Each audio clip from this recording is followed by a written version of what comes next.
Sintonia, ele surgiu em 2014, quando eu mudei para São José. E eu queria escrever uma história adolescente que se passava na escola, porque eu tinha acabado de me formar na faculdade, formada em letras, na Unifesp. Vim pra cá, dei aula lá em Guarulhos, onde eu estudava. Então vivi esse ambiente escolar como professora também. Eu decidi que eu queria escrever um livro que se passasse na escola, que tivesse essa coisa de pais, professores, enfim. E aí quando eu tava aqui em São José que me veio a ideia do Sintonia, que na época chamava Química Entre Nós. E aí foi a primeira versão que eu fiz deles, em 2014, comecei a escrever. Eu cheguei a fazer uma edição dele independente, eu publiquei. E aí em 2019, a história seguinte abriu um concurso chamado Clipop, que é um concurso de literatura pop.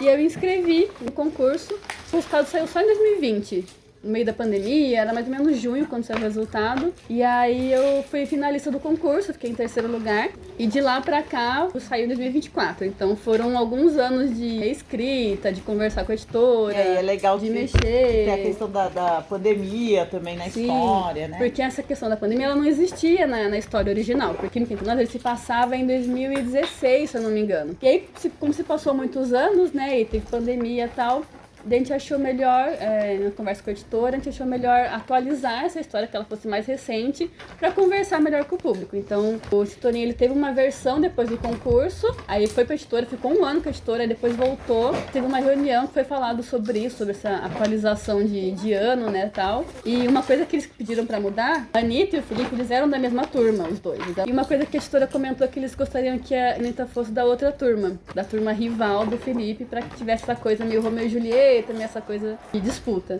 Eu descartei todo o texto que eu tinha, falei, não, beleza, vamos fazer isso, mas eu não vou conseguir mexer nesse texto que eu tenho aqui agora, eu vou fazer de novo. Aí eu montei o livro de novo, reestruturei cena por cena, fiquei pensando como que eu vou fazer para eles se aproximarem, porque antes era mais fácil, porque eles estavam na mesma turma, e agora eles não vão estar mais na mesma turma, como que eu faço? Eu fiquei acho que umas 2 semanas pensando, e aí encontrei a solução, que era a aula de reforço, e o fato dela se aproximar do Kevin também. E aí eu falei, não, beleza, agora já entendi, vou reescrever. E aí eu fiz de novo, escrevi do zero, do começo ao fim. Comecei, acho que foi mais ou menos no meio do ano, terminei, sei lá, novembro, mais ou menos, a história, depois de já ter relido, depois da escrita. E enviei pra editora, e foram alguns meses até eles aprovarem, e a gente assinar contrato e tal, e aí publicar. A publicação veio acho que um ano depois ainda, depois que foi aprovado.